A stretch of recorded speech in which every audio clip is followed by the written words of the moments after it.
नमस्ते एवरीवन। नमस्ते महोदय। नमस्ते आचार्य। नमस्ते सर्वेपि आचार्य। अत्र आगताः इति महान् आनन्दः। यदि शक्यते कृपया कैमरा ऑन कुर्वन्तु। भवतां मुखं दृष्ट्वा महान् आनन्दः पुनः अनुभूयते। बहु सम्यक्। प्रायशः सर्वेपि आगताः। ऐ होप एवरीवन केम न। Dhananjay Acharya will join in by 8:45. He will join. We can start. या सो आदौ प्रज्वालनम् एवं मङ्गलाचरणं च क्रियते। सम्यक्। तत्र श्रीलक्ष्मी भगिनी करोति। ओ दीपब्रह्मरूपेण सर्वेषां हृदि संस्थितः अतस्त्वां प्रार्थयाम्यद्य मदज्ञानमपाकुरु। वक्रतुण्डमहाकाय सूर्यकोटिसमप्रभ निर्विघ्नं कुरु मे देव सर्वकार्येषु सर्वदा। सरस्वती नमस्तुभ्यं वरदे कामरूपिणि विद्यारम्भं करिष्यामि सिद्धिर्भवतु मे सदा। गुरुरादिरनादिश्च गुरुः परमदैवतं गुरोः परतरं नास्ति तस्मै श्रीगुरवे नमः। मूकं करोति वाचालं पङ्गुं लङ्घयते गिरिं यत्कृपातमहं वन्दे परमानन्दमाधवं। श्रीपरमात्मने नमः।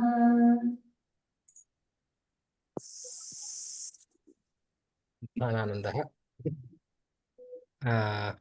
अनेन प्रारम्भेण वयम् अद्यतन कार्यक्रमम् अग्रे सारयामः।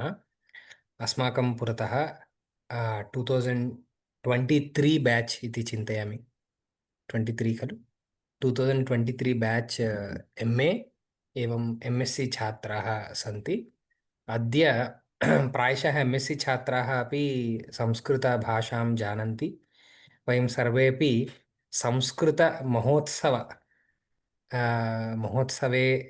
महोत्सवसम्बद्धमासि स्मः। अतः वयं सर्वेपि संस्कृते एव भाषणं कुर्मः इति चिन्तयामि। अद्य MA संस्कृतम् एवं MSc वेदिक सैन्सेस् इत्येतेषां छात्राणां स्नातकदिनोत्सवः वर्तते। भवन्तः सर्वेपि जानन्त्येव अत्र साई रामकृष्ण सुसर्ला महाभागानां परिश्रमः वर्तते। एवं अन्येषां ज्येष्ठानां वरखेडी श्रीनिवास वरखेडी महाभागादीनां परिश्रमः वर्तते। एवं अस्मादृशाणां अध्यापकगणस्य च परिश्रमः वर्तते। एवमेव भवादृशानां छात्राणां सर्वेषां च तत्र योगदानमस्ति। इदमिदानीमेव अस्माकं प्रधानमन्त्री नरेंद्र मोदी महाभागैः तत्र रेड फोर्ट तत्र प्राङ्गणे स्वातन्त्र्यदिनोत्सव प्रयुक्त भाषणम् एकं कृतं। प्रायशः भवन्तः सर्वेपि तत् श्रुतवन्तः इति चिन्तयामि।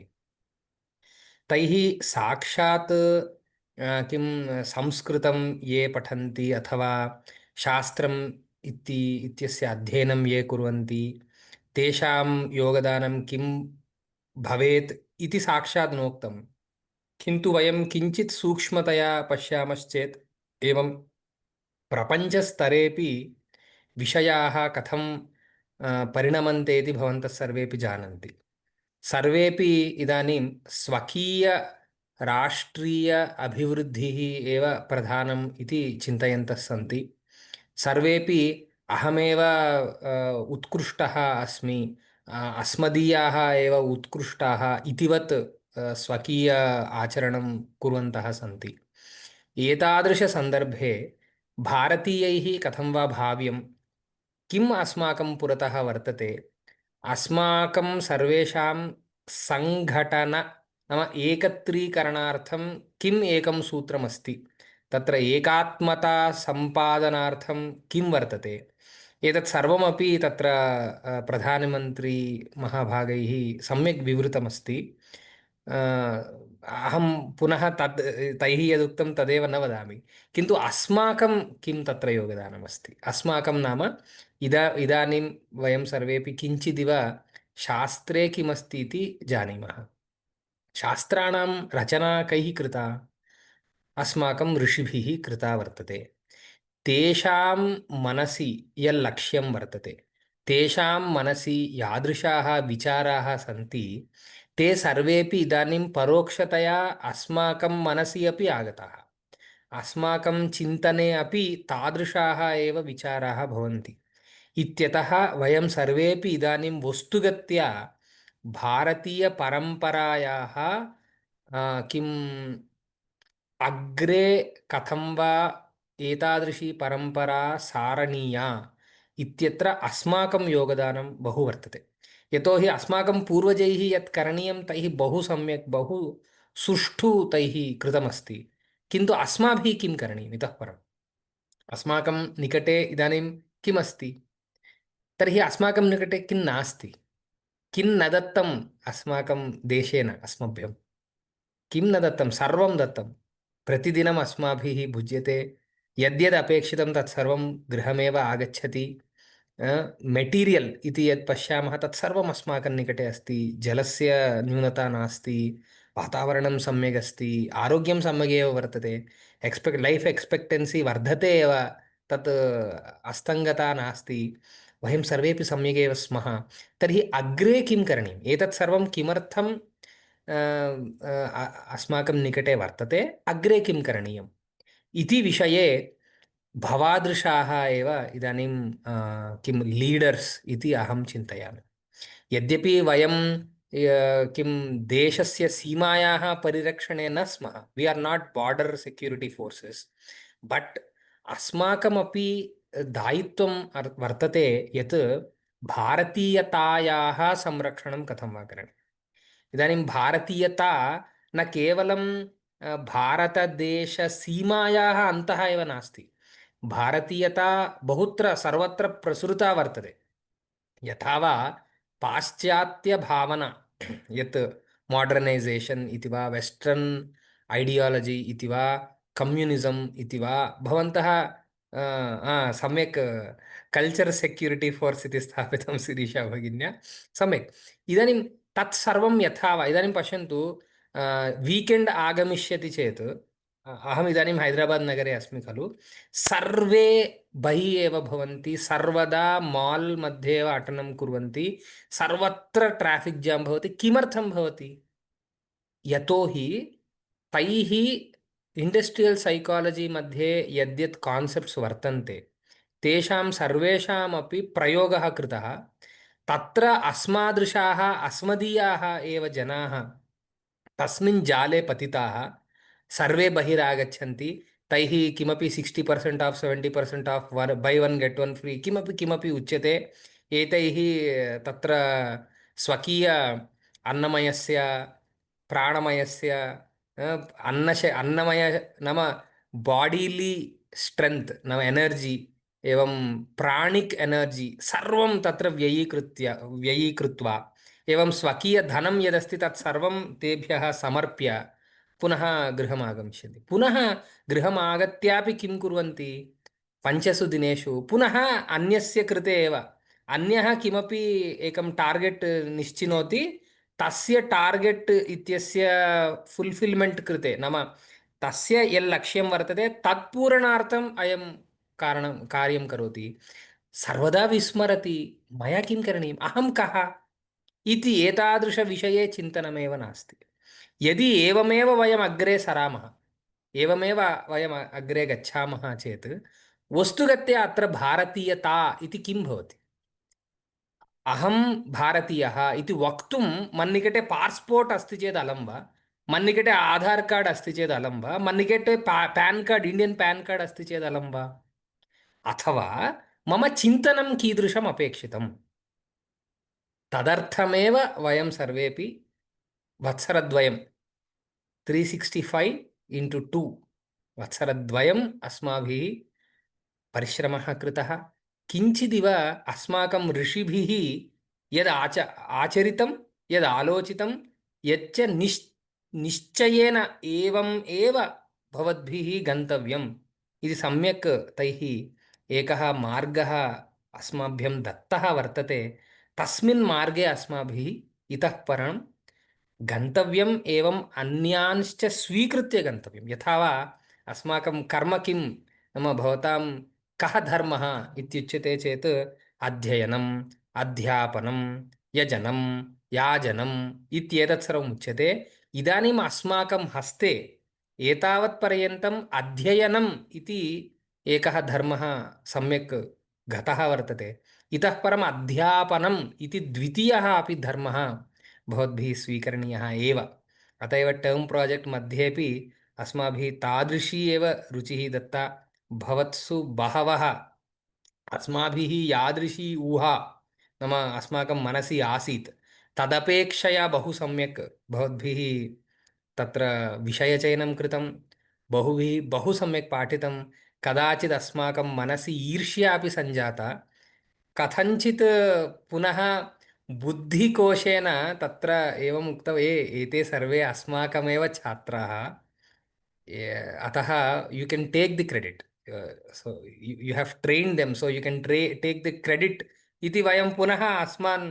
भो तथा मास्तु एते सर्वे अस्मदीयाः एव ईर्ष्या मास्तु इति पुनः किञ्चित् कृतम् अतः एतादृशगणेन सह यः योगः वर्तते अस्माकं तेन अस्माकं यादृशः आनन्दः अनुभूतः तादृशः एव आनन्दः भवद्भिरपि अवश्यम् अनुभोक्तव्यम् इति अस्मिन् सन्दर्भे अहं वदामि तदर्थं भवन्तः अवश्यम् अध्यापनवृत्तिं स्वीकुर्वन्तु तत् लघु बालकाः कदाचित् आगमिष्यन्ति कदाचित् ज्येष्ठाः प्रौढाः मध्यमवयस्काः केचन आगमिष्यन्ति कथञ्चित् किमपि वा पाठयन्तु तत् सङ्गीतं वा भवतु साहित्यं वा भवतु धर्मशास्त्रं वा भवतु किमपि एकं विषयं स्वीकृत्य तान् बोधयन्तु भवन्तः सर्वेपि संस्कृतं बहु सम्यक् जानन्ति बहूनां ऋषीणां परिचयः भवतां निकटे वर्तते केवलं परिचयमेव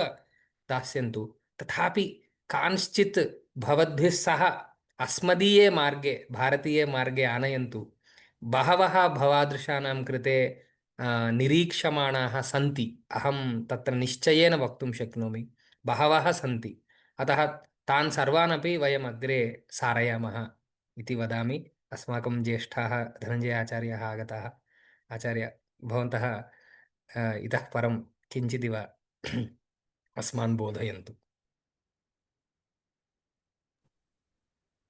सर्वेभ्यः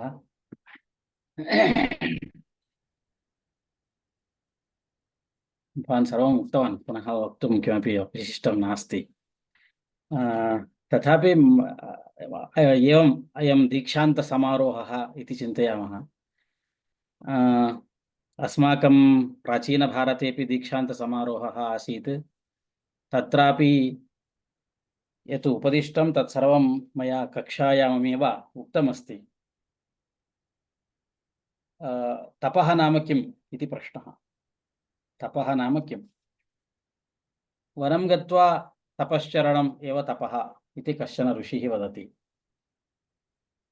अन्यः ऋषिः वदति जीवने निरन्तरं सत्यवचनं तदेव तपः महान् श्रमः अस्ति जीवने सत्यवचनं सर्वदा वक्तव्यं चेत् महान् श्रमः कर्तव्यः भवति अतः तदपि तपः भवति सत्यमिति सत्यवचा राथीतरः इति ऋषिः वदति सत्यवचनम् एव तपः इति परन्तु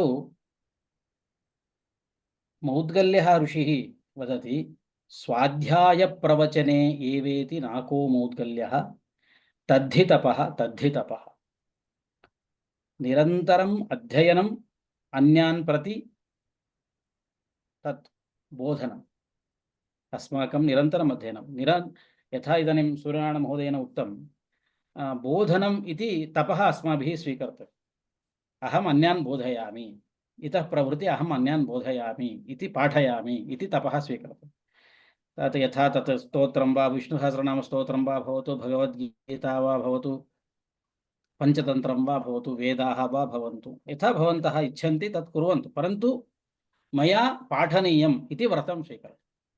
यदि वयं पाठयेम इति व्रतं स्वीकुर्मः अवश्यं पठनमपि भवति। तेन कारणेन पठनमपि भवति। विना पठनं बोधनं न भवति, पाठनं न भवति। अतः अस्माभिः एतद् व्रतं स्वीकर्तव्यम्। अहं पाठयामि इति व्रतम् अस्माभिः स्वीकर्तव्यं। नो चेत् एतावत्पर्यन्तं प्रायः केचन 4 वर्षाणि स्वीकृत्य पठितवन्तः स्युः, केचन वर्षद्वयं स्वीकृत्य पठितवन्तः स्युः, केचन वर्षत्रयं स्वीकृत्य पठितवन्तः स्युः। भवतां दैनन्दिनजीवने महान्तः क्लेशाः भवन्ति, कौटुम्बिकसमस्याः भवन्ति, एतादृशाः क्लेशाः सन्ति। धनव्ययः कृतः, समयव्ययः कृतः।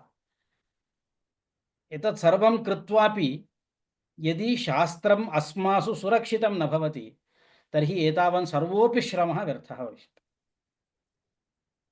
यदि भवन्तः मासत्रयं किमपि अकृत्वा शास्त्रेण सम्बन्धम् अप्राप्य भवन्तः वर्तन्ते चेत् तत् विस्मृतं भवति, सर्वं विस्मृतं। केवलं मासत्रयम्, अधिकमपि मास्तु, मासषट्कं मास्तु, एकं सेमिस्टर् मास्तु, हाफ सेमिस्टर्, केवलं मासत्रयं केवलं शास्त्रविचारम् अकृत्वा तिष्ठन्ति चेत् सर्वं विस्मृतं भवति। अरे किमपि उक्तं, अनुमानम् इत्युक्ते किमपि उक्तं, कुत्रापि अन्यस्मिन् जन्मनि कुत्रापि उक्तम् इति भाति। अस्माकमपि तादृशः एव अनुभवः अस्ति। अतः गुरुकुलात् बहिरागत्य प्रथमं किं कृतम् इत्युक्ते अबद्धं वा सुबद्धं वा पाठयितुम् उद्युक्ताः। एवमेव गच्छता कालेन सर्वमपि सिद्ध्यति। तत्सर्वं कदा सिद्ध्यति इत्युक्ते वयम् एकं व्रतं स्वीकुर्मः, अहं पाठयामि। एकं सुभाषितं, सुन्दरम् एकं सुभाषितमस्ति, तदुक्त्वा अहं विरमामि। सः वदति, शास्त्रं सुचिन्तितमथोपरिचिन्तनीयम्। शास्त्रं मया विद्यार्थिजीवने सुचिन्तितमस्ति, तथापि विद्यार्थिजीवनं परिसमाप्य इतोपि परिचिन्तनीयमस्ति, पुनः तस्मिन् विषये चिन्तनं कर्तव्यम्। शास्त्रं सुचिन्तितमथोपरिचिन्तनीयम्, आराधितोऽपि नृपतिः परिसेवनीयः। अस्माकम् अधिकारिवर्गः भवति खलु, निरन्तरं तेषां पुरतः गत्वा किञ्चित् तेषां प्रशंसा कर्तव्या भवति, मुखस्तुतिः कर्तव्या भवति, तेनैव ते तुष्टाः भवन्ति। अहं केवलं मम कार्यं करोमि खलु, किमर्थं तस्य पुरतः मया गन्तव्यम् इति चिन्तयामश्चेत् सः कुप्यति, अस्मासु क्रुध्यति। इति कारणेन कार्यमपि सम्यक् करणीयं, तस्य पुरतः स्थित्वा तस्य मुखस्तुतिः अपि करणीया। एषा जीवनपद्धतिः अस्ति, तथा अस्ति स्थितिः। नो चेत् सोऽपि कुप्यते, न दृश्यते, भवान् कुत्र गतवान्, आगच्छति वा न वा इति न जानामि कार्यालयं प्रति इति वदति। तदपि कर्तव्यं। विनोदेन कविः वदति, अङ्कस्थितापि रमणी परिपालनीया। कश्चन विवाहितः पुरुषः वर्तते चेत् तस्य बहु दायित्वम् अस्ति इति सः विनोदेन वदति। अत्र बह्व्यः महिलाः सन्ति, न वक्तव्यं, तथापि कवेः आशयं वदामि तावदेव। नाम विवाहितः प्रतिदिनं भार्यायाः क्षेमसमाचारं पृच्छति, भोजनं कृतवती वा, सुप्तवती वा, कार्यं कृतवती वा, सर्वं पृच्छति। परन्तु कदाचित् तस्याः जन्मदिनाङ्कं विस्मरति इति चिन्तयामः, अथवा म्यारेज् डे विस्मरति इति चिन्तयामः। का स्थितिः भवति तस्याः? सम्यक् स्थितिः, यः शास्त्रं विस्मरति तस्य कृतेपि भवति। अतः शास्त्रे नृपे च युवतौ च कुतो वशित्वम्। अतः शास्त्रविषये शास्त्रं मम वशमस्ति कोऽपि वक्तुं न शक्नोति, मम अधिकारिवर्गः मम वशे अस्ति, कः वा वक्तुं शक्नोति। इति कारणेन निरन्तरं यथा कथञ्चित् इदमेव भवेत् इति नास्ति। यथा अस्माकं समीपे इदानीम् अवकाशः अस्ति, BSc इत्यादिकम् आरब्धमस्ति, तत्रापि भवन्तः केचन पाठयन्ति, अस्माकं महान् सन्तोषः अस्ति। इदानीम् अस्मदीयः एव वर्गः पाठयति इति प्रथमं तावत् तस्य पुरतः गन्तव्यं, भोः आगत्य पाठयतु, भोः आगत्य पाठयतु इति याञ्चा कर्तव्या आसीत्। इदानीं तथा नास्ति। अस्माकं छात्राः एव अस्माकं संस्थायां पाठयन्ति, अस्माभिः सह कार्यं कुर्वन्ति, कलीग्स् सन्ति इति अस्माकम् अत्यन्तम् आनन्दः अस्ति। इति कारणेन भवन्तः इतोपि अग्रे आगत्य किमपि कुर्वन्तु। एवमेव भवेत् इति नास्ति। भवन्तः यदिच्छन्ति स्वतः स्वातन्त्र्येण कुर्वन्ति चेत् कुर्वन्तु। नाम तत्र यत्र अस्माकं सहायता अपेक्षिता अवश्यं दूरवाणीं कुर्वन्तु, सन्देशं प्रेषयन्तु। भवतां कृते वयं साहाय्यं कर्तुम् उत्सुकाः उद्युक्ताः च स्मः। परन्तु शास्त्रं न विस्मरन्तु। अन्ते पुनः तदेव उद्धृत्य भुजमुच्यते, पुनः तदेव तदेव उच्यते, शास्त्रं मा विस्मरन्तु, तदर्थं पाठयन्तु, किमपि किमपि पाठयन्तु। तावदेव। धन्यवादः। महान् आनन्दः आचार्य, बहु सम्यक् भवद्भिरुक्तम्। उपमान अलङ्कारस्य उपयोगः कथं करणीयः इति अस्माभिः पुनः ज्ञातमस्ति। बहु सम्यक्। ललिता भगिनी, shall we? Yes, Yeah. yes.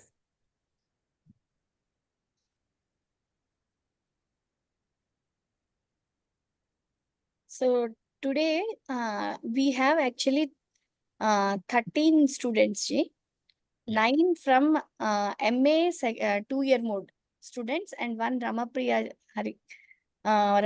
ji from 2022 batch. And then we have 3 MSc students.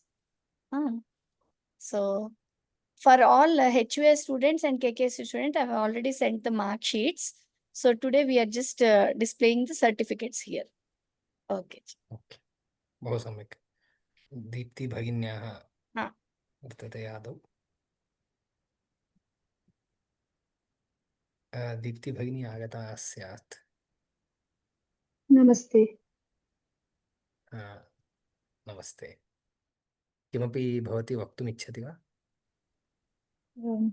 आम्, बहु बहु धन्यवादाः सर्वेभ्यः। अहं बहु सन्तुष्टा अस्मि एतत् कृत्वा। धन्यवादः। सम्यक्। भवत्याः समाधानानि अपि अस्माकं मनसि बहुवारं बहु सम्यक् लिखितवती, एवमपि क्रियते वा इति सन्तोषदायकसमाधानानि बहुवारं मया दृष्टानि। महान् आनन्दः। आचार्य, भवद्भिः किमपि वक्तव्यमस्ति वा? न, इदानीं सा इदानीं पाठयति, BSc पाठयति। ओ सम्यक्, बहु सम्यक्। कम्प्यूटेशनल् थिङ्ग् पाठयति, पैथान् पाठयन्ती अस्ति। ओ, तर्हि जागरूकतया भाव्यम् आचार्य। बहु सम्यक् पाठयति, छात्राः बहु इच्छन्ति। ओ सम्यक् सम्यक्। धन्यवादः। राम राम।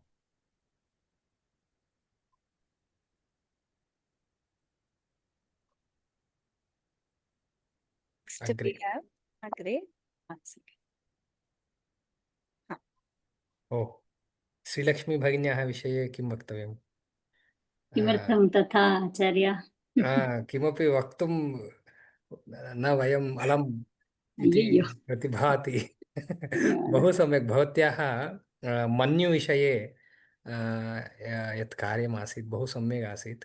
धन्यवादः इतोपि आचार्य। अग्रे अस्य कार्यं नाम फ्रेम्वर्क् निर्माणं, तदाधारेण कथं वा कार्यम्, एवं भवती बहिः अपि यत् कार्यं करोति अहं बहु इच्छामि। तादृश प्रगतिशीलता अस्ति। बहुवारं धन्यवादः अस्मिन् आचार्य। विषये साई महोदयैः सह सम्भाषणं जातं, तेपि अत्यन्तं सन्तुष्टाः। बहु सम्यक्। धन्यवादः आचार्य। अहमपि तदेव पश्यन्ती अस्मि। अग्रे कोर्स् अपि स्वीकृतवती, रिसर्च् कोर्स् स्वीकृतवती तत् अस्मि। दृष्टम्। एषा दीप्ति भगिनी उभे अपि तत्र वर्तेते, एवं गोपिका भगिनी रिसर्च् तत्र अस्माकं डिप्लोमा इन् IKS रिसर्च् तत्र वर्तन्ते। सम्यक्। एतेन सह एषापि इदानीं BSc मध्ये मम विश्वविद्यासोपानम् आरम्भिका स्तरे पाठयति, थिङ्किङ्ग् इन् इङ्ग्लिश् इति। सम्यक्, बहु सम्यक्। धन्यवादः आचार्य। राम।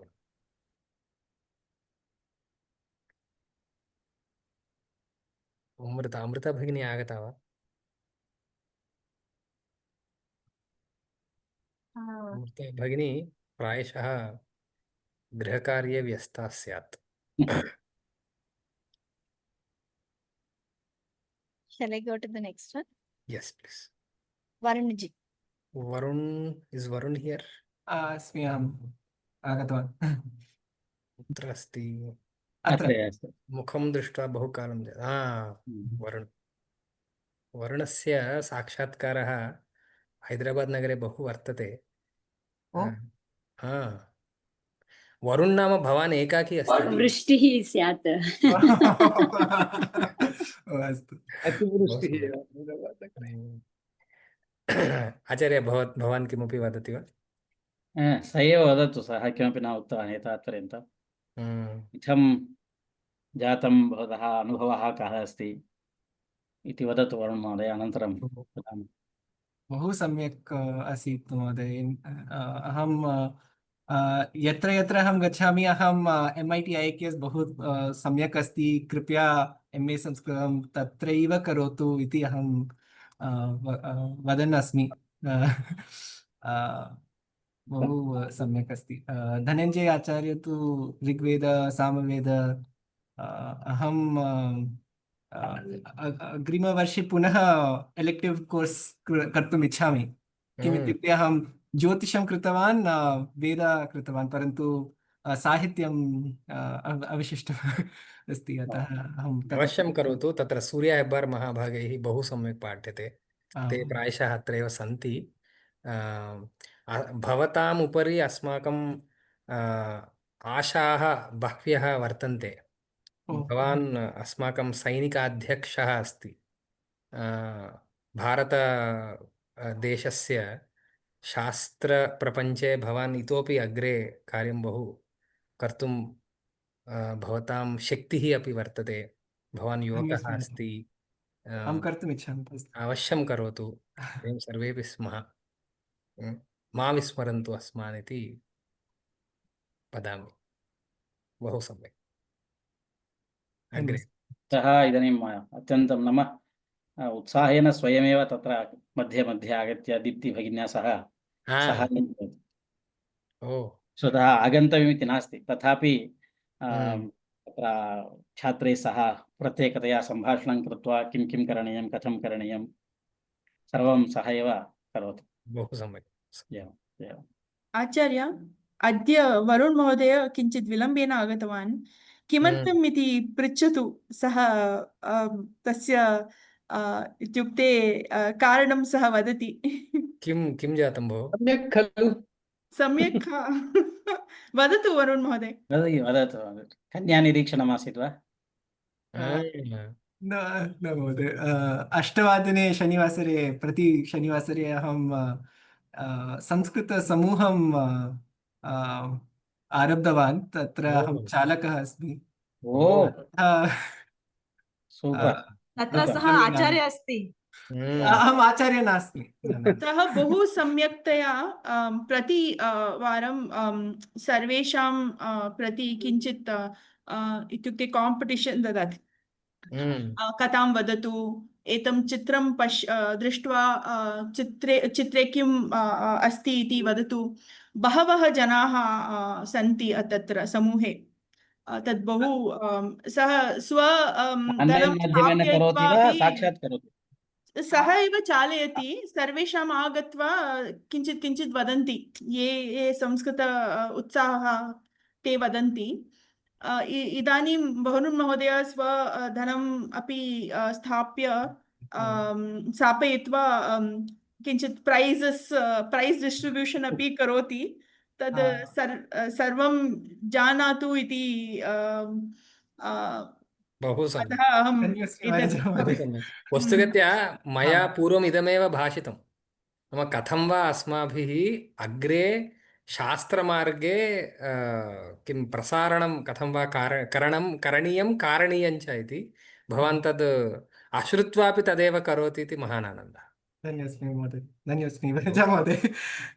बहु सम्यक्. इतोपि अग्रे एतादृशं करोतु. किमपि न किमपि एतादृशं किमपि कुर्वन्ति चेत् अस्मान् प्रति वदन्तु, वयं सन्तुष्टाः भवामः।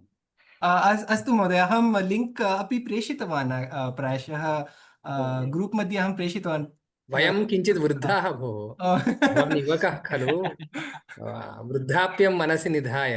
ज्ञानवृद्धाः महोदय भवन्तः न सर्वे। न न न तथा न अन्यत् वृद्धत्वमपि आगतमस्ति। कृपया प्रत्येकं प्रेषयति चेत् अवश्यं वयं सर्वेपि जानीमः। अस्तु अस्तु महोदय, अहम् अवश्यं पुनः लिङ्क् शेर् करोमि। वरुण महोदय, भवतः अहं स्मरामि, तत्र वरुण महोदयः एवं शिरीषा भगिनी च तत्र निग्रहस्थानानां सन्दर्भे किमपि संवादरूपेण कृतवन्तः, बहु सम्यक् आसीत्। ओ तदेव पुरस्कृत्य अहं वदन् अस्मि, भवतः मातुलानी अपि इदानीम् अतीव सन्तुष्टा अस्ति। अत्ता अल्लुडु इव कृतवन्तः। ओहो बहु सम्यक्। परन्तु धनचाचार्य, तद् वयं प्रेजेण्ट् कुर्मः खलु, मातुलानी सह यत्किञ्चित् अपि वयं निग्रहस्थानविषये एवं तत् कुर्मः तदस्ति, तथैव अस्तु नाम कुर्मः। अस्तु, सम्यक्। Next we have Pranati Venkatayogi. She is a topper of the batch. Yes, he's at the top. Shyamala ji. Shyamala, we know her as Shyamala. तां दृष्ट्वैव सर्वदा एवमेव वक्तव्यम्, एवमेव समाधानं दातव्यम् इति अस्माकमपि चोदना भवति। नाम तथा लिखति, नाम अस्माकं सर्वदा दृष्टिः एवं भवति, कुत्र अङ्कानां ह्रासः करणीयः इति। यतोहि गुरुकुले अस्माकम् अध्ययनं खलु, गुरुकुले परीक्षापद्धतिः तथैव भवति। सर्वत्र अङ्कन्यूनता कथं वा करणीयम् इत्येव भवति, किन्तु तस्याः विषये तत् कथं वा करणीयम् इति न ज्ञायते एव। तथा सा लिखति, बहु सम्यक् श्यामलाजी। अस्ति वा श्यामला भगिनी? अत्र अस्ति। आम् आचार्य, बहु धन्यवादाः।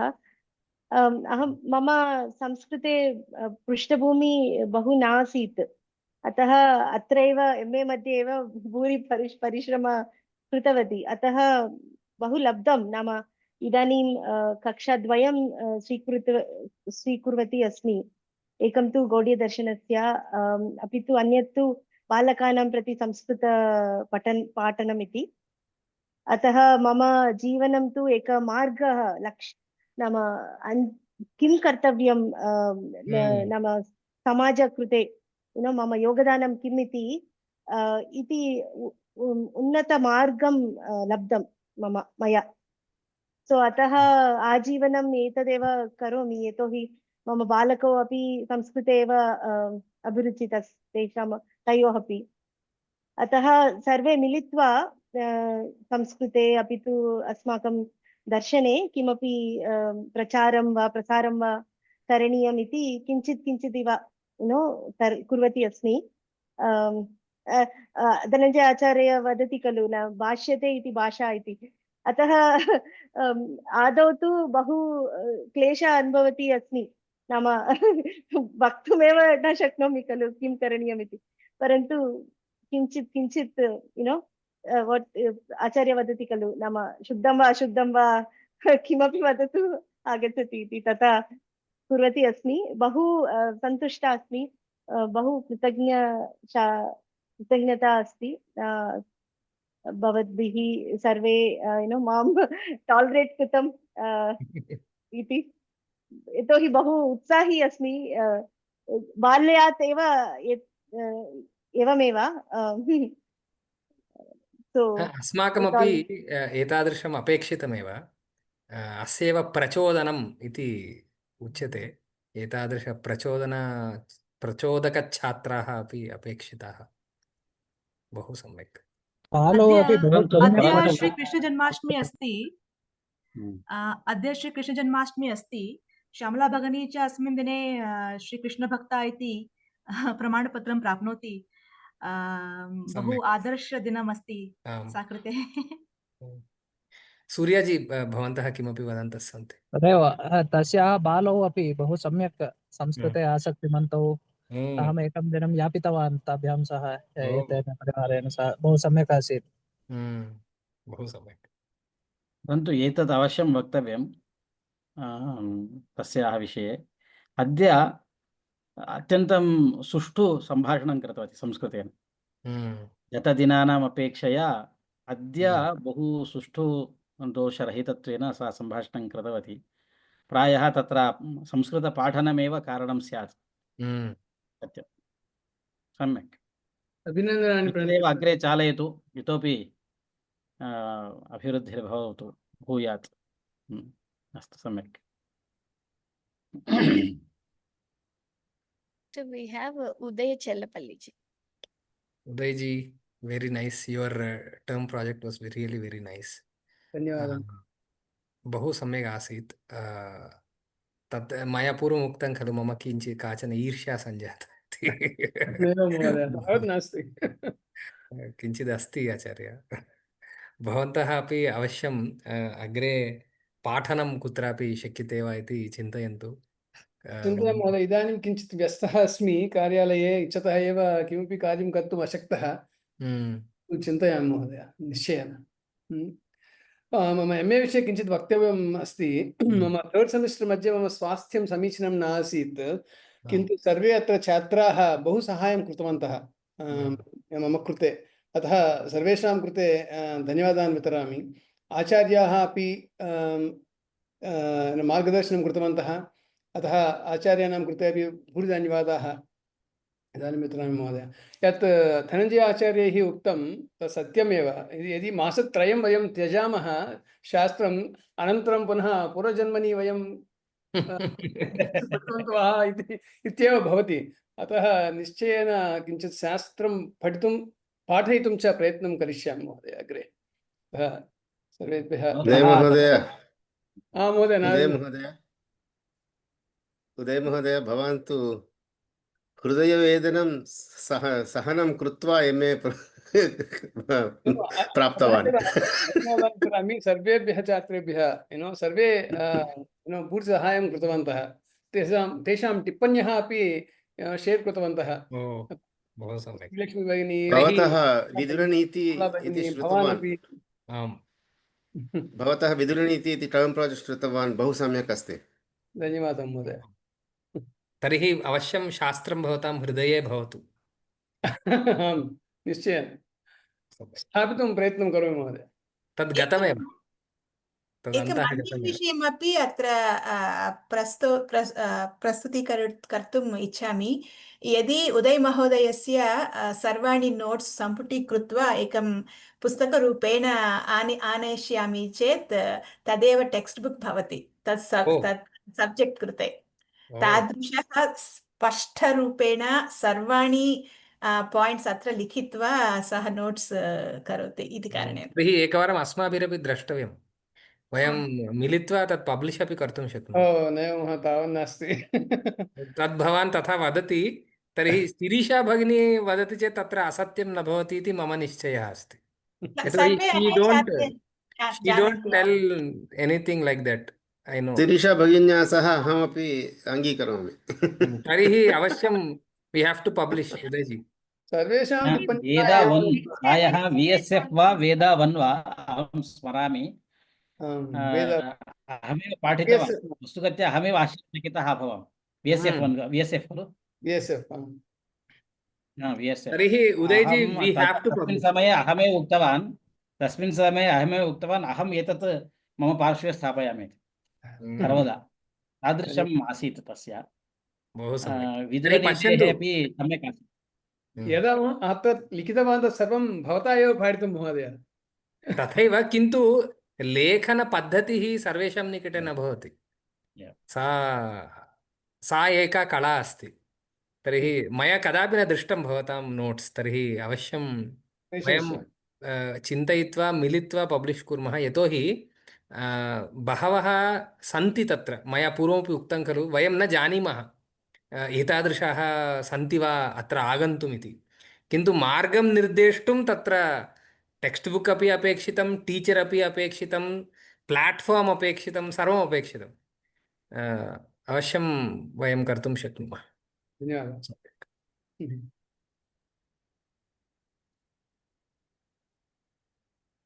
Next we have Seema ji. Yes. Seema ji, I have been teaching Seema ji from, I think, MSc and then MA also. She generally learns everything like meditation. I experienced that only because she's always very poised, calm. We don't know what is happening inside, always guessing what is happening inside. But she will talk once in a while, and it is the apt thing that she gives us. So yeah. So please share your experience because you are one of the longest students we have. नमः सर्वेभ्यः। धनञ्जय आचार्य श्रूयते वा? श्रूयते श्रूयते वदतु। अद्य अतीव प्रसन्नोऽस्मि। अहम् अस्मिन् सत्रे भागं गृह्णामि। सर्वेभ्यः आचार्येभ्यः प्रशासनेभ्यः मम सहपाठिभ्यश्च धन्यवादान् दातुम् इच्छामि। मम मन्दशिक्षणायां धैर्यं दत्वा भवान् सहयोगं कृतवान्, अतः सर्वेभ्यः धन्यवादाः। भविष्ये अपि संवादं संगतिम् इति अहं प्रतीक्षे। तावदेव, पुनः धन्यवादाः। बहु सम्यक्। भवती बहु सम्यक् अध्यापयितुमपि शक्नोति। अतः अवश्यं भवती तस्मिन्नपि क्षेत्रे संस्कृतं चेत् संस्कृतं, नो चेत् शास्त्रस्य कञ्चित् विषयं स्वीकृत्यापि भवतां इदानीम् अध्यापिका अस्ति प्रायः। अस्ति वा? ओ, अहं न जानामि। बहु सम्यक्। तर्हि बहुकालात् सा अध्यापिका अस्ति। आहा। इदानीं शास्त्रपठनेन पुनः अध्यापने प्रायः इतोपि बलम् अधिकं जातमिति मन्ये। शास्त्रविषये अध्यापिका भविष्यति तर्हि। न, योग इत्यादीन् सा पाठयति इति अहं भावयामि। एवं खलु सीमा भगिनी? आम् आचार्य। एवं। सा पुस्तकानि अपि लिखितवती। तर्हि बहूनि अहमेव पुस्तकानि। अज्ञः अस्मि। अज्ञानतिमिरान्धस्य ज्ञानाञ्जनशलाकया। सम्यक् सम्यक्। आङ्ग्लभाषां चक्षुरुन्मीलितं यया। पुस्तकानि लिखितवती। ओ, अहं न जानामि। तर्हि आङ्ग्लभाषायाम् अस्ति आचार्य, न तु संस्कृते। तादृशी कला अस्मासु अपि प्रसरतु इति भवती अस्मान् चोदयतु इति। सम्यक्, बहु सम्यक्। सीमा भगिनी विषये एकं लघुविषयं वक्तुम् इच्छामि। सर्वे जानन्ति कीदृशी छात्रा अस्ति सा इति, परन्तु तस्याः व्यक्तित्वविषये अपि किञ्चित् अस्ति। सा सर्वबान्धवी अस्ति। किमर्थम् इत्युक्ते कोऽपि यदि बेङ्गळूरुनगरतः आगतवान् चेत् मम गृहम् अवश्यम् आगच्छन्तु, अहम् अत्र एकं लोकल् टूर् नेष्यामि भवन्तं सर्वान् इति पूर्वमेव उक्तवती। स्वयेन उक्तवती इति कारणेन अहं चिन्तयामि तस्याः हृदयं कियत् विशालम् इति। तदेव। स्वागतं। न केवलम् उक्तवती, कृतवती च। न केवलम् उक्तवती, कृतवती च।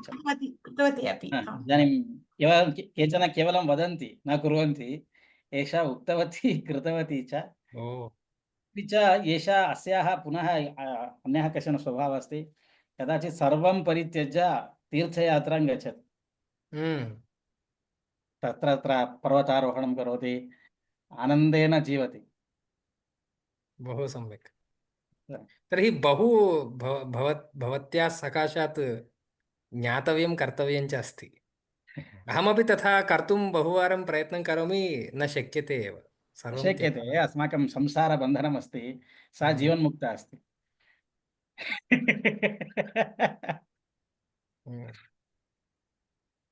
सम्यक्।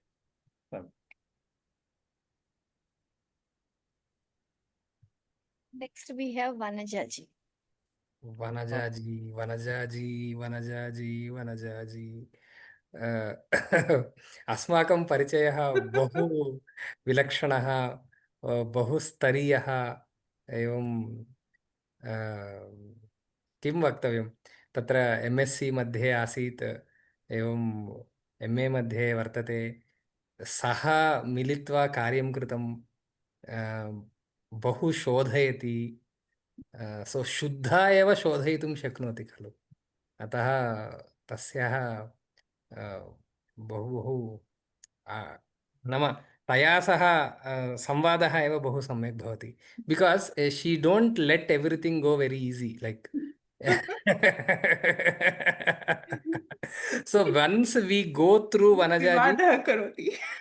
न न तथा नास्ति, पश्यन्तु, कमपि विषयं स्वीकृत्य यदि वयं वनजा भगिन्याः सर्टिफिकेशन् स्वीकुर्मश्चेत् तत् NAC एक्रिडिटेशन् इव भवति। तथैव अस्ति आचार्य, बहुवारम् अस्माभिः साई महोदयैः सह मिलित्वा अस्माभिः बहुवारम् एवं विषयेषु बहुषु विषयेषु चर्चा क्रियते। भवती इदानीं संस्कृतमपि जानाति इति महान् आनन्दः। इदानीं भवती इतोपि शास्त्रपरिश्रमं कृत्वा बहूनाम् उपयोगाय भवतु इति चिन्तयामि। आचार्य भवन्तः। तस्याः बहु धन्यवादः। शैवाद्वैते अतीव प्रीतिः अस्ति। आम्, काश्मीरशैविजं मध्ये आम्। अतीव प्रीतिः अस्ति। मम तु अहं वनजा भगिनीं कथं चिन्तयामि इत्युक्ते मम फ्रेण्ड् एव चिन्तयामि। किञ्चित् समस्या अस्ति चेत् झटिति दूरवाणीं करोमि। अद्यापि अस्माकं सम्भाषणं एवम्, अभवत्। एवम्। मम गृहमपि आगतवती सा ओ, इति सम्यक् महान् आनन्दः जायते। MIT अस्ति इत्युक्ते यत्र मम कुत्रापि मम कृते किमपि समस्या जायते, इंटरनेट समस्या वा किमपि समस्या जायते चेत् वनजा अस्ति, तां प्रति यदि पृच्छामि परिहारः भवति इति मम निश्चयः अस्ति। बहु सन्तोष आनन्दः भवति यद् भवान् एवं करोति तर्हि बहु आनन्दः आगच्छति मम। इदानीं तु MIT मम मातुगृहम् इति अहं मन्ये। किमपि सेवा अवसरः अस्ति तर्हि सर्वदा अहं फ्री कन्सल्टेशन् उद्युक्ता एव अस्मि। फ्री कन्सल्टेशन्, फ्री सेवा। यस्, फॉर मातृगृहं free. I finished that course also finally and sent it last week. Oh, great. एवम् अत्र BSc मध्येपि पाठयति। आम् आम्। अस्माकं गुरुकुलस्य छात्राः कदाचित् आगच्छन्ति, कदाचित् न आगच्छन्ति, दोषान् कुर्वन्ति, सर्वमपि सोढ्वा सा अग्रे नयति। वनजा महोदय, अहं प्रतीक्षा करोमि यदि भवती प्रेषितवती चेत् course. Yes, I have said. धन्यवादः, बहुत आनन्दः अभवत्। इदानीं किञ्चित् द्विमासं प्रातः किं करणीयम् इति मम किञ्चित् इत्युक्ते emptiness. So we have to fill it fast. Yes. धन्यवादः सर्वेषां।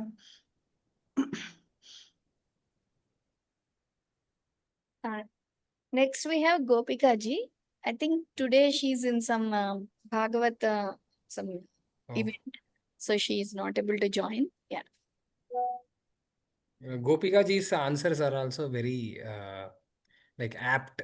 नाम तत्र प्रश्नसदृशं, प्रश्नस्य यादृशं समाधानम् अपेक्षितं तादृशमेव सर्वदा आगमिष्यन्ति गोपिकायाः सकाशात्। तस्याः भाषापरिवर्तनं आरम्भदिवसेषु सा मुखमेव न उद्घाटयति स्म, परन्तु अनन्तरं पिकअप इत्युक्ते कथम् इत्युक्ते तस्याः टर्म् प्राजेक्ट् यदि भवान् पश्यति, यदि भवान् शृणोति, आश्चर्यं भवति, एवमपि भवति वा इति। नाम तत्र श्लोकानाम् उच्चारणपद्धतिः वा भवतु, निर्दुष्टं भाषा कथनं वा भवतु, तदा ममापि विश्वासः आगतः, ओ तर्हि MIT मध्ये किमपि अस्ति इति। अस्माकम् अध्यापनपद्धतौ किमपि वैशिष्ट्यमस्ति इति मम भातं, यतः तस्याः आरम्भतः अन्तपर्यन्तम् अहं दृष्टवान् कथं तस्याः परिवर्तनमिति। सम्यक्। इदानीमपि सापि IKS रिसर्च् तत्र सापि करोति, इदानीं सापि एका छात्रा अस्ति, अपि च अस्माकं पाठयति। कक्षासु क्षम्यताम् आचार्य, अस्माकं कक्षासु केचन विद्यार्थिनः केचन रोल् स्वीकृतवत्यः, किम् इत्युक्ते स्क्वाड् लीडर्स् इव अथवा उपगुरवः इव। स्क्वाड् लीडर् प्रणति भगिनी वा पार्वती भगिनी वा केचन जनाः सन्ति, रमा भगिनी वा केचन जनाः सन्ति, उपगुरवः केचन सन्ति, वनजा भगिनी, गोपिका भगिनी, श्रीलक्ष्मी भगिनी। तासां ज्ञानं यदस्ति अस्माकं सदृशेन अधिकः अस्ति। उपगुरवः सन्ति ते, तदेव एकवारं मेन्शन् कर्तुम् इच्छामि तदेव। थैंक यू वनजा भगिनी, गोपिका भगिनी टु। गुरोः समीपे ये वर्तन्ते ते उपगुरवः इति।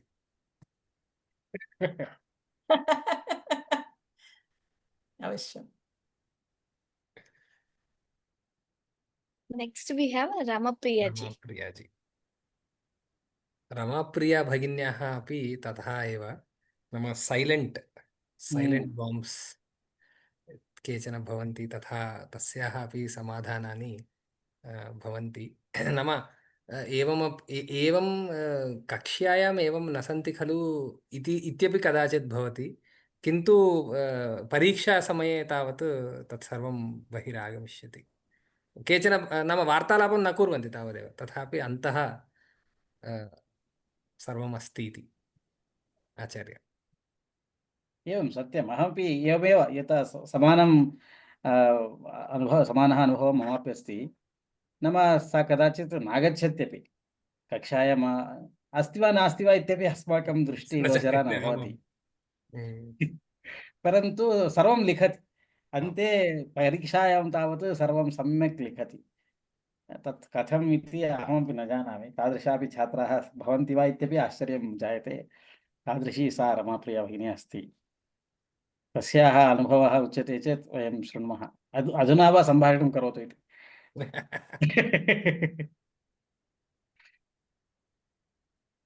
Mute, you are on mute. नमस्ते आचार्य। अन्ये वदन्ति, अहं शृणोमि केवलं वर्गे तावदेव, तूष्णीं भवामि इति किमपि नास्ति। अत्र MIT मध्ये मया किमर्थं योजितम् इत्युक्ते, व्याकरणस्य तु पूर्वं किञ्चित् ज्ञानम् आसीत्, तिलकाचार्यैः सह वा अन्येषां कृते अहं किञ्चित् पठितवती, परन्तु अन्यशास्त्राणां किञ्चित् ज्ञानम् आवश्यकं, तदपि पठनीयं। साहित्यं वा वेदान्त वा न्यायापि किञ्चित् पूर्वम् आसीत्, परन्तु एतादृशं न आसीत्। एतत् क्लस्टर् इत्युक्ते सर्वेषां विषयाणां क्लस्टर् अत्र एव MIT मध्ये एव प्राप्यते, अन्यत्र तादृशं नास्ति इति अहं चिन्तयामि, न जानामि।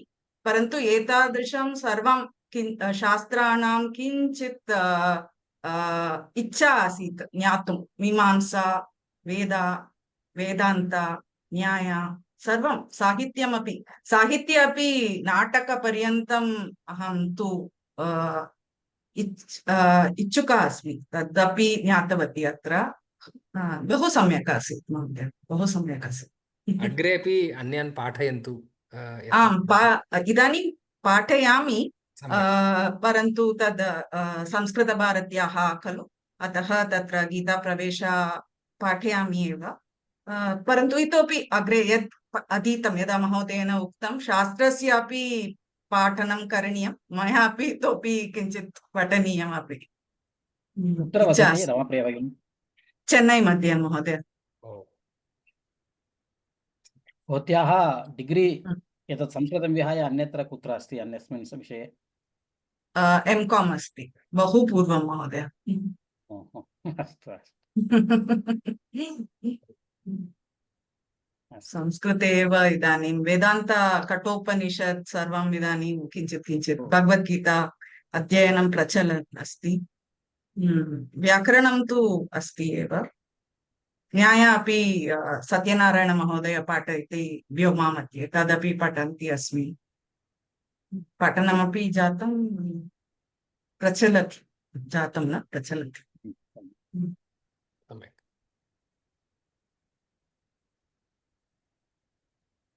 धन्यवादः महोदय।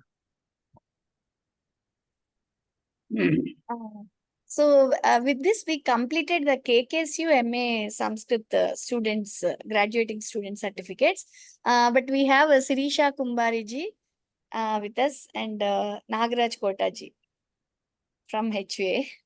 So do you want me to show your mark sheet ji, or you want to say a few words? Nagraj महोदय अत्र नास्ति इति मन्ये। Nagaraj ji left. Okay. Sirisha ji is there. मम मार्क्स् लिस्ट् अपि HUA छात्राणां मध्ये प्रेषयामि वा? केवलं मार्क्स् लिस्ट् वा? किमर्थं भगिनि? Certificate, HUA will give you the certificate ji.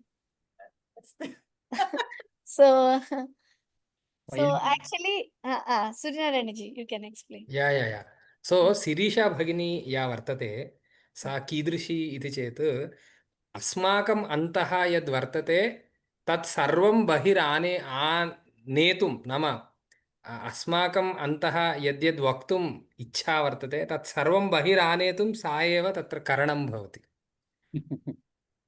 तथा सा अस्मान् चोदयित्वा प्रश्नान् पृष्ट्वा अन्यच्छात्रोपकारी सा छात्रा अस्ति। सा स्वयं सम्यक् पठति, किन्तु अन्य उपकारित्वमपि तत्र सर्वदा वर्तते। तथा चोदयित्वा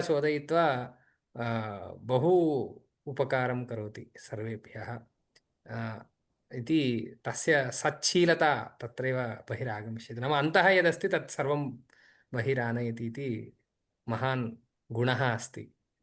वयं सर्वेपि तेन सन्तुष्टाः।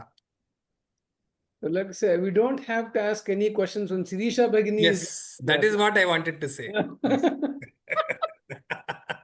Everything is covered. Shyamala Bhagini and Sirisha Bhagini. Yes, both of them are there in the class, and we don't have to ask any questions. Everything is covered. Actually, कक्षासु lively participation कृते धन्यवादाः श्रीषा भगिनी. You made everything fun and lively. Thank you. Yes. Actually, we combine both HUA, KKSU, everyone. Sirisha Bhagini is 9.65. Shyamala Bhagini is 9.62. So almost both are toppers of the class. So if they are toppers, they can see everything, no? Yeah. Great. You'll have a better visibility now. So kindly guide us from the top, Sirisha ji and Shyamala ji. Okay, kindly take your teaching profession ahead. I'm very happy that Shyamala ji is already teaching. Really very happy for that. Sirisha ji, you should also take it forward. वस्तुतः हरि ओम्, श्रूयते वा? Yes. Shirisha भगिनी सा शिक्षिका योग basic advance द्वयमपि कृतवती। तत्र अड्वान्स् योग बेसिक् मध्ये यद् मया पाठितं तद् योग अड्वान्स् मध्ये तत् विस्तरेण पाठितं। तत्र विस्तरेण पाठनसन्दर्भे तस्याः प्रश्नाः एवम् आसन्, अन्येषां प्रश्नाः एव न भवन्ति स्म। अन्ये प्रश्नान् स एव प्रश्नः इति पृच्छन्ति आसीत्। तथा तस्याः अध्ययनशैली प्रश्नशैली अपि तथैव भवति स्म। बहु सम्यक् अध्ययनं कृतवती। योगं ज्योतिषं च तन्मार्गे एव अग्रे गच्छताम् इति मम आशयः। सर्वेषु अपि शास्त्रेषु एवमेव तस्याः स्थितिः सैव अस्ति। यावत्पर्यन्तं तस्याः मनसः तृप्तिः न भवति तावत्पर्यन्तं पृच्छन्ति भवति। यदि मनसः तृप्तिः भवति पुनः अभिनन्दनमपि करोतु। अहं स्मरामि अस्माकं मञ्जुनाथभट्टमहोदयः कदाचित् उक्तवान्, ओ शिरीषा भगिनी भवन्तं प्रशंसति चेत् भवान् उत्तमः अध्यापकः इति एकः अध्यापकः मां प्रति उक्तवान्। सम्यक् सम्यक् सम्यक् सूपर् बहु सम्यक्। भवती मीमांसायाम् आसीत् खलु शिरीषा भगिनी, मीमांसां पठितवती? आम् आम् आचार्य। सः माम् एकवारम् उक्तवान्, अयो शिरीषा भगिन्याः कृते कथनं बहु क्लेशदायकमस्ति, भवान् यदि उत्तरं ददाति चेत् भवान् उत्तमः अध्यापकः इति सः मां प्रशंसति श्लाघयति। बहु सम्यक्। आचार्य MA कोर्स् पूर्वं मम संस्कृतभाषायाः ज्ञानं नास्ति एव। संस्कृतभारत्याः कोविदा अपि पठितवती, परन्तु अत्र केवलम् एकं पुस्तकं नीत्वा एवं पुस्तके यदस्ति तदेव ज्ञानमासीत्।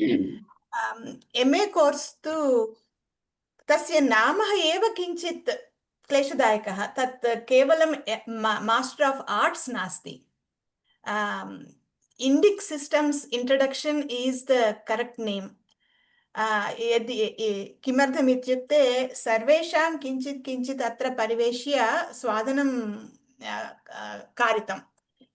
इदानीं मम स्थितिः एवम् अस्ति, भवन्तः सर्वे वदन्ति एवं टापर् वा, तथा नास्ति, परन्तु इदानीमेव मया ज्ञातं कियत् अस्ति अत्र सागरमिति। किञ्चित् भयमपि अस्ति, पूर्वं तादृशी भयं नासीत्, इदानीम् अतीव भयः अस्ति। ऐ एम् आल्रेडि 50, अधुना एव ज्ञातवती एतत् सर्वम् अस्ति अत्र ज्ञातव्यमिति, कथं करणीयम् इति कारणेन अहम् अध्यापने अपि किञ्चित् भीतः अस्मि। भीतिः मास्तु भगिनी, यतोहि भवत्याः यादृशी दृष्टिः आगता तादृशी अपि दृष्टिः बहूनां नास्ति।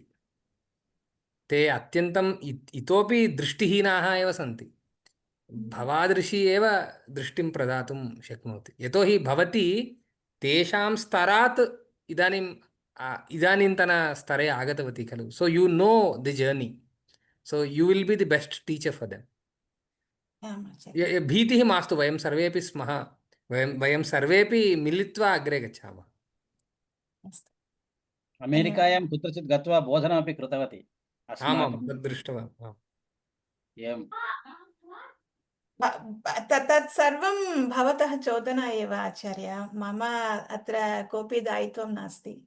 यद् भवान् एतत् करोतु इति उक्तवान् तदेव अहं कृतवती, तदेव।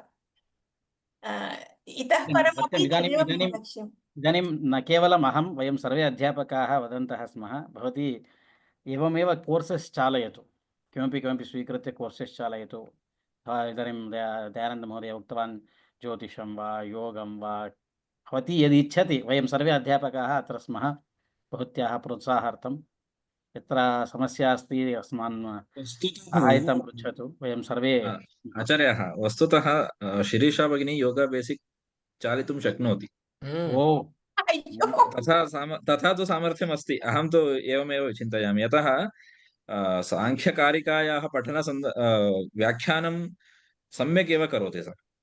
प्रश्नानपि साङ्ख्यकारिकानां विषये सम्यक् एव, अर्थात् उत्तरमपि परीक्षायाः अवलोकनसन्दर्भे उत्तरं बहु सम्यक् लिखितवती। अहं विचिन्तयामि योगा बेसिक् कदाचित् भाषायाः तारतम्यं स्यात्, किन्तु शी केन् टीच् बेटर्। अहं चिन्तयामि अस्माकं BSc मध्ये योगविषयः अस्ति खलु, तत्र सा एषा पाठयितुं शक्नोति। तर्हि सत्यं, तर्हि वयमेव स्थापयामः। एवं वयमेव स्थापयामः, आचार्यपदव्यां वयमेव स्थापयामः। यस्, भवताम् आशिषः आचार्य। भवन्तः सर्वे यद्यपि एतत् करोतु इति वदन्ति तदेव अहं करोमि। दायित्वं भवन्तः उपरि एव, अहं स्वयेन किमपि स्वीकर्तुं न शक्नोमि। आयुर्वेद बेसिक्स् अधीतं खलु भवतीभिः? न आचार्य, आयुर्वेदं न पठितं मया। समग्रेण तदेव स्वीकृत्य विशिष्टेन करणीयम् इति मम अभिप्रायः। किमर्थम् इत्युक्ते आधुनिकवैद्यविधाने मम आसक्तिः नास्ति, किञ्चित् अत्र दोषाः अपि दृश्यते इति कारणेन आयुर्वेदं समग्रतया पठनीयम् इति मम ध्येयः अस्ति। दीपावली भगिनी वर्तते अस्माकम् आयुर्वेदवैद्या, सा प्रायः अग्रे इदानीम् अध्यापकपदमपि प्राप्तुं शक्नुयात् प्रायः सा। दीपाली एका अस्ति, सापि सम्यक् पठति, आयुर्वेदं सम्यक् पठितवती। आयुर्वेदवैद्या वर्तते प्रायः खलु खलु दीपाली भगिनी? वैद्या नास्ति, परन्तु पठितवती। तदेव BNYS वैद्यपदमेव। BAYS इति BAMS। सम्यक्। तर्हि अद्य सर्वेपि छात्राः आगताः अस्माभिः सह, तेषां यः अनुभवः वर्तते तदपि उक्तवन्तः। आचार्याः आगताः। इदानीं दयानन्दशर्मा अग्रिम MSc अस्ति खलु? MSc Veena Krishna. I don't see her now here. She put a message saying she's leaving. Oh, okay. भगिनी इयं मुम्बै नगरनिवासिनी वर्तते। अत्यन्तं सश्रद्धया MSc अध्ययनं कृतवती। भाषायाः संस्कृतभाषायां किञ्चित् इतोपि परिश्रमः विधेयः। यदि इतोपि किञ्चित् द्वित्रि कक्षाः स्वीकृत्य यदि अस्माकं MA मध्ये प्रवेष्टुम् अर्हता वर्तते, किन्तु भाषायां किञ्चित् प्रावीण्यं प्राप्तव्यं। मया अस्य वेणा भगिन्यै ज्योतिष एवं योगः विषयद्वयं पाठितं। So she was a regular. So there were 3 students. All the 3 students were regular in the classroom whenever I open the class. So congratulations to Veena Bhagini, and we hope you will continue your journey in the studies. एतस्याः वैशिष्ट्यमस्ति, एतादृशी प्रायः अस्मासु नास्ति। जर्नलिजम् मध्ये तस्याः अनुभवः अस्ति।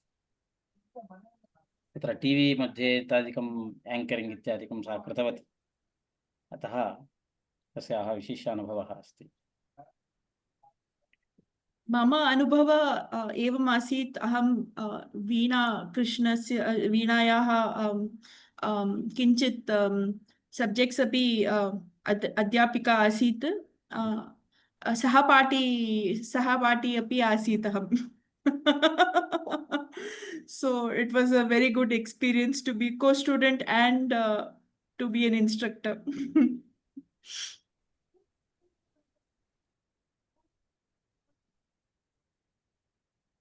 We have Priya Subramanyam ji. She's here. So Shri Priya Bhagini from Bangalore, Bengaluru Nagara Nivasini. आर्यसमाजेन सह आर्यसमाजेन अध्ययनम् आरब्धवती। आर्यसमाज कदाचित् एवम् उक्तवती, स्वपुत्रम् आर्यसमाजे पाठयितुं नीतवती। तत्र संस्कृतस्य प्रभावं दृष्ट्वा संस्कृतम् अध्येतव्यम् इति धिया सा ऑनलाइन मध्ये अन्विषन्ती आसीत्। तदा अस्माकं MIT IIKS लब्धम् इति। अत्र प्रतिदिनं कक्षाम् आगत्य सम्यक् प्रश्नाः अर्थात् प्रश्नाः त्रयाणामपि भवन्ति स्म, किन्तु अस्याः प्रश्नाः विशिष्टरूपेण सर्वदा भवन्ति स्म। सो कंग्राचुलेशन्स् श्रीप्रिया भगिनी, भवत्याः अध्ययन रुचिः इतोपि वर्धताम्, संस्कृते इतोपि प्रौढिमां प्राप्य संस्कृतग्रन्थानाम् अध्ययनम् अग्रे करोतु इति आशास्महे। धन्यवादः। तस्याः अभिप्रायं सा वदतु। भवत्याः experience from MIT. Sorry, Yes. English. चिन्ता नास्ति, MSc इति कारणेन चिन्ता नास्ति। Okay. Of course, for me it is a very new ground. I come from IT background, but the experience was very vast. How to look at the Shastra, the view of Shastra changed, because we see Shastra only as a bunch of traditional details, but the science behind it. And even today, when I see something, that thought about the science comes in. And the Samskrita Pata, all the Samskrita sessions that we have had, I come from Tamil Nadu, so for me it is even the whole script is not something that I can grab easily, but it has been made very nice, and acharyas were very, very good. Of course, I have my favorite acharyas, I won't call it here, but lot of details, and also the project that we had at the end of MSc. It felt very difficult, but then after talking to Surya Narayan Acharya ji, the way the project had to be laid out, the way I was able to do it, whether I was good or not, but the way I was able to bring it, I think MSc really gave that view as to how to bring a topic and then think of that topic in a very, very scientific manner. So wonderful experience. I'm really hoping I can come back and study more. I'm sure I will do it, but yes, there's time that has to come for me. Thank you so much. Dhanyawada. मम कक्षायां एषा आगच्छति चेत् इड्ली दोसा विषये चर्चा प्रचलति। तस्मिन् दिने अहं गृहकार्यं समाप्तं वा इति पृष्टवान्, होम्वर्क् समाप्तं वा इति पृष्टवान्। सः गृहे किं दोसा कृतवती वा इड्ली कृतवती वा उक्तवती। तदारभ्य प्रथमं 5 निमेषाः इड्ली दोसा विषये गच्छति स्म, अनन्तरं पुनः Just to note, Sri Priya ji is the topper of MSc Vedic Sciences. Oh, thank you. Next we have finally Kaushik Dev. Kaushik अस्ति वा? Kaushik Mahodaya. So I am Kaushik Mahodayah, Pune Nagara Nivasi. अस्माकं मातृसंस्था यत्र वर्तते तन्नगर निवासी वर्तते। यथा प्राग् उक्तं, त्रयः अपि छात्राः कक्षायां भवन्ति स्म। अयं महोदयः कदाचित् मध्ये कोर्स् मध्ये आदौ न उक्तवान्, अहं पुणे नगर्यामेव भवामि, अहं MIT पुरतः एव गमनागमनं कुर्वन् भवामि, किन्तु MIT मध्ये एतादृशी संस्था कथं वा एवं ज्ञानप्रसारणार्थं कथं बहु कार्यं कुर्वन्तः सन्ति, किन्तु बाह्यजनाः, पुणेनगर्यां विद्यमान बाह्यजनाः न जानन्ति इति स्वखेदं वदन् आसीत्। MIT अर्थात् MIT कोथरूड् कैंपस वर्तते, तत् परितः विद्यमानाः जनाः तद् न जानन्त्येव एतादृशकार्यं MIT जनाः कुर्वन्तः सन्ति, एतादृश ज्ञानप्रसारः प्रचलति सर्वत्र इति। तस्मात् सः पुणेनगरनिवासी सन् MIT परतः एतादृशं कार्यं प्रचलति इति ज्ञात्वा सः अत्यन्तं प्रसन्नो आसीत्। इदानीमपि प्रसन्नः अस्ति इति विचिन्तयामि। एवमेव यथा प्रागुक्तं MSc छात्राणां भाषायां किञ्चित् अधिका प्रौढिमा अपेक्षते, तद् परिहृत्य अग्रे शास्त्रपठने उन्मुखाः भवन्तु इति आशासे। एवं यदि इदानीं यथा अस्माकं वनजा भगिनी अस्ति, सीमा भगिनी अस्ति, एते सर्वेपि तत्र MSc समाप्य एव MA प्रति आगतवन्तः। एवं यदि एतेषाम् अभिरुचिः अस्ति, पुनः MA मध्ये आगत्य इतोपि अधिकतया तत्र शास्त्रस्य अध्ययनं कर्तुं शक्यते। श्रीप्रिया भगिनी, यदि अवकाशः अस्ति तर्हि MA मध्ये आगन्तुं शक्यते। Sure. I am very keen on it. Yes, very keen. I'll definitely make it. Thank you.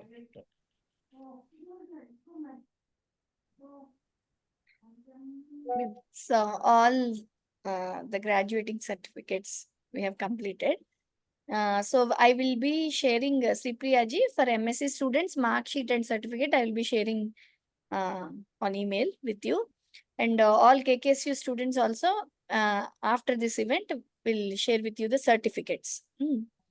And HUA students, definitely we will get your final certificate from HUA. That's the thing.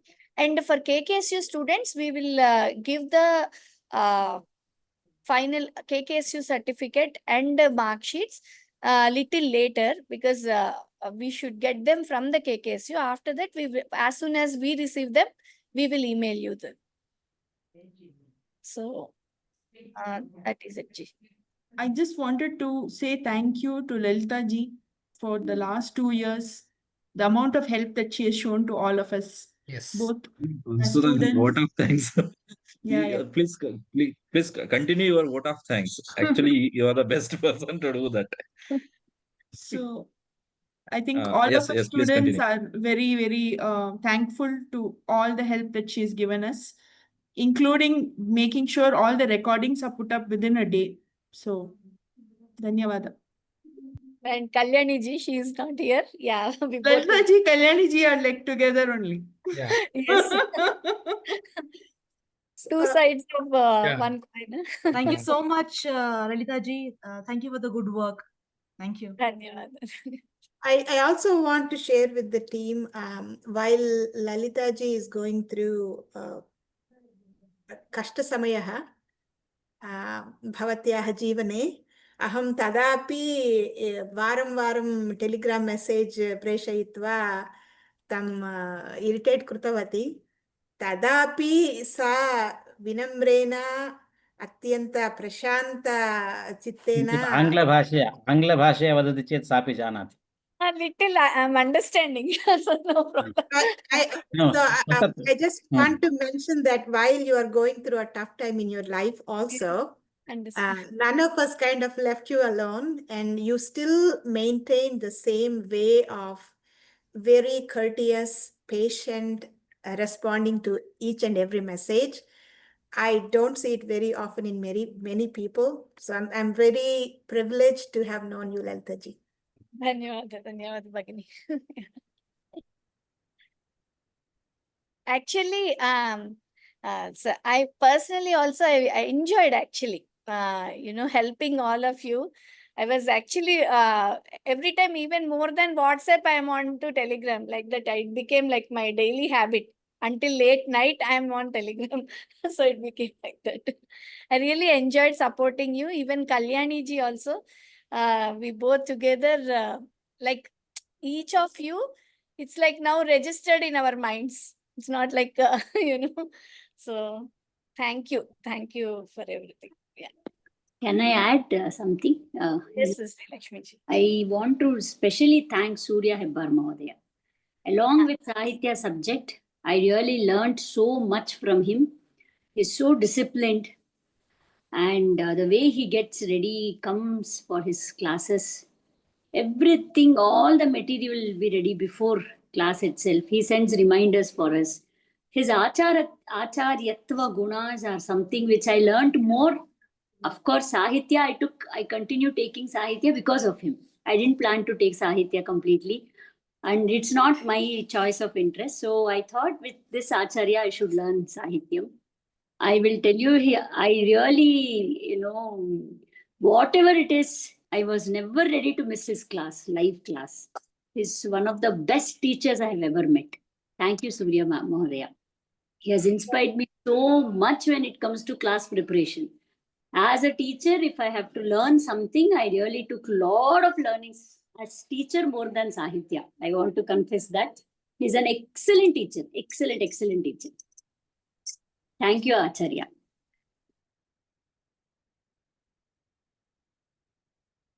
So, Dhananjay Acharya, with a little bit of taking advantage of your patience, I want to say something.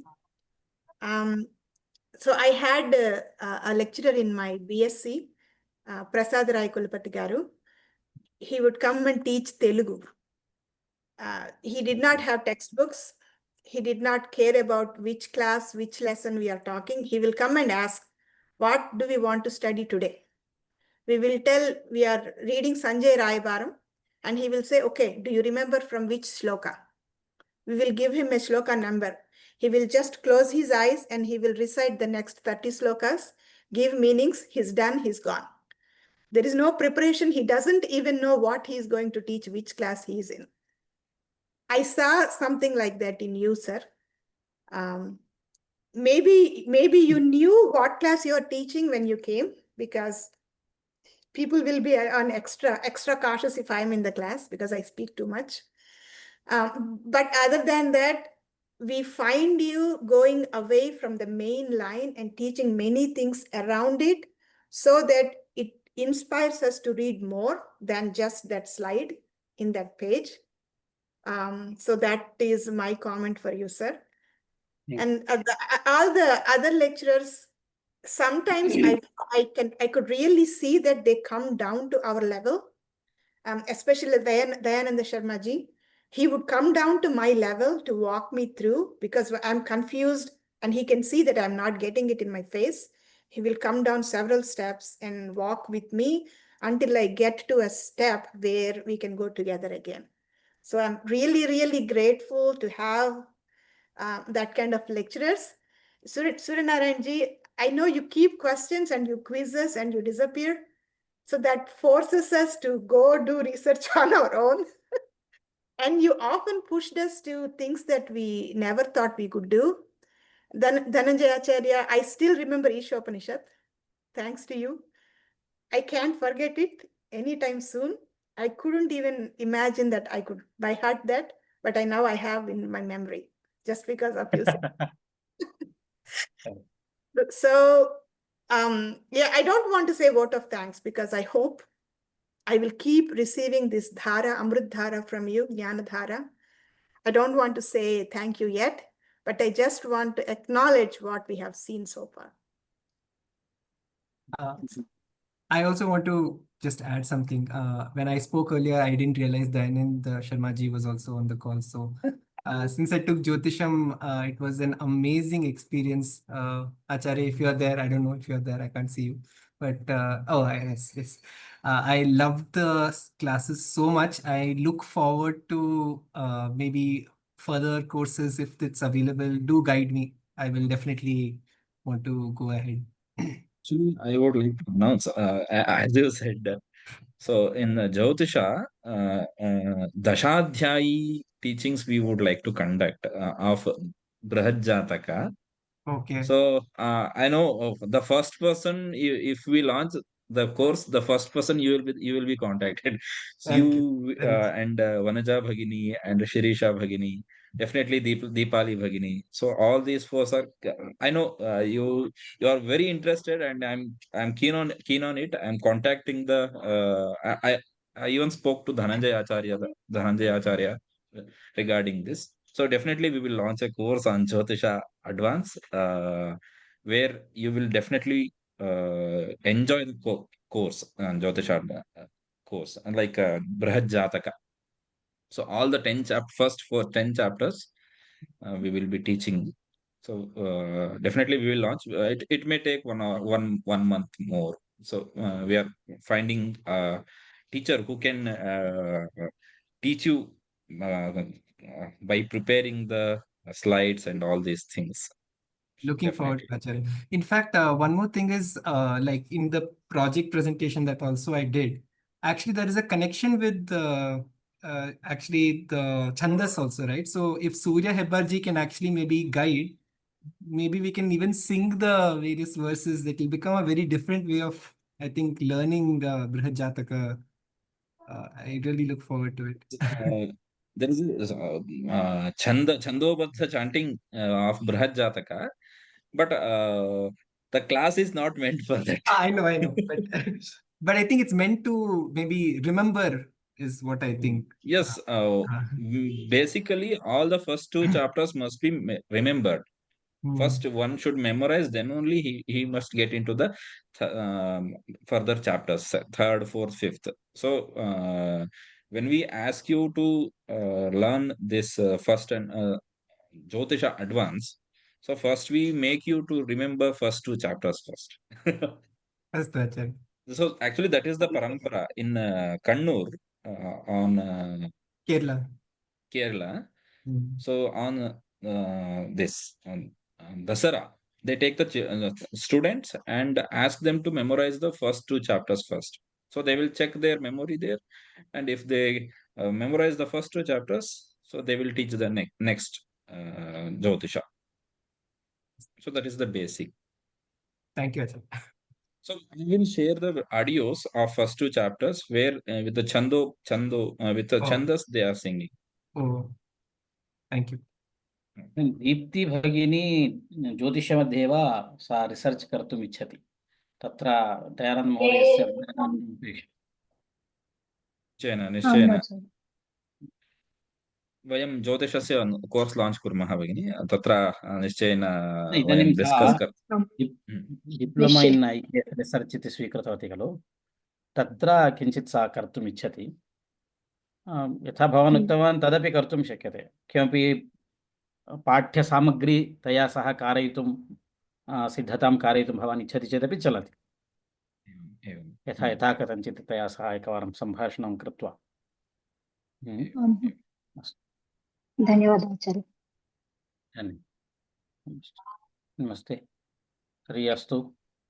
One final thing, Ji, about the term, that presentation on term projects, like a webinar we wanted to do, right?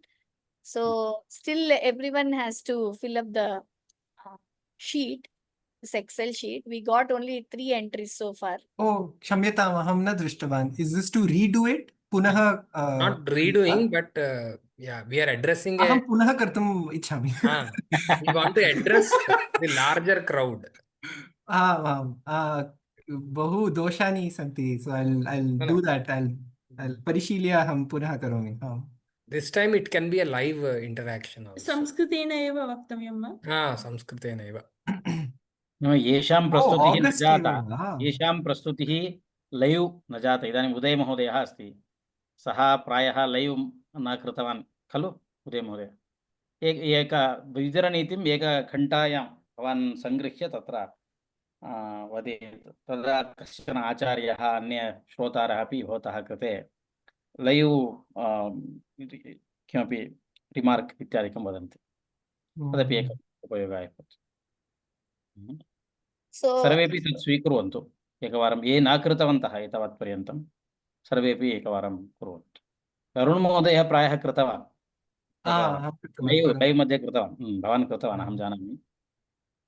ये न कृतवन्तः तेषां कृते पुनः अवकाशः वर्तते.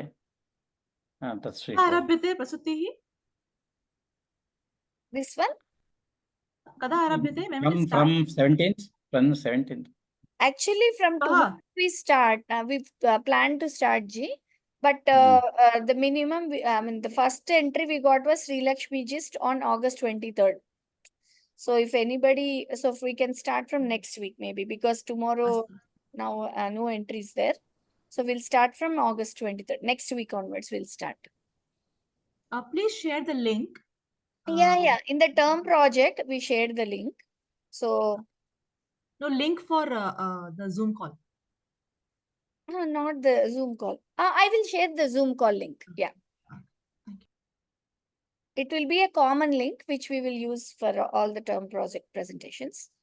But please fill this sheet during this week so that we can schedule accordingly.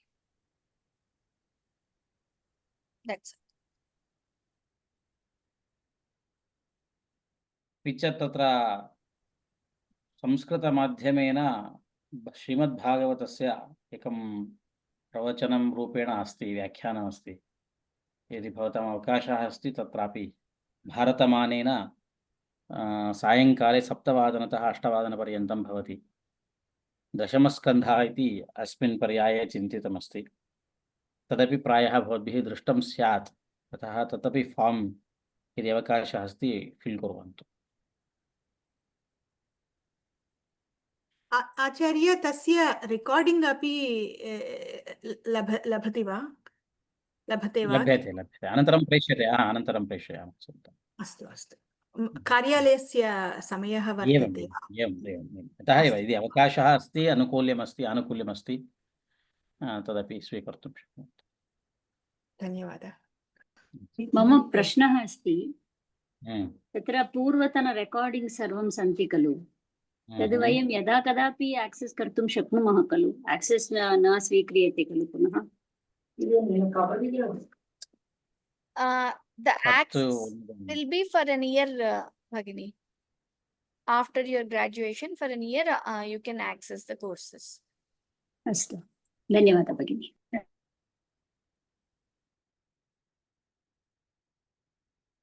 अस्तु, कोऽपि शान्तिमन्त्रं धन्यवादसमर्पणं किञ्चित् कृत्वा वदतु। अत्र MA MSc पदवीं प्राप्य छात्राः निवर्तन्ते। वस्तुतः अस्य कल्पना प्राक् सायिवर्यैः कृतं। ये च छात्राः गृहात् अध्येतुम् इच्छन्ति तेभ्यः एतादृशः अवसरः कल्पनीयः इति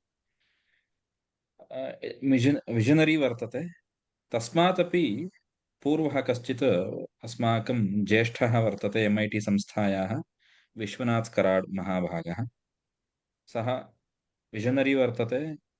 80+ वयस्कः वर्तते। सः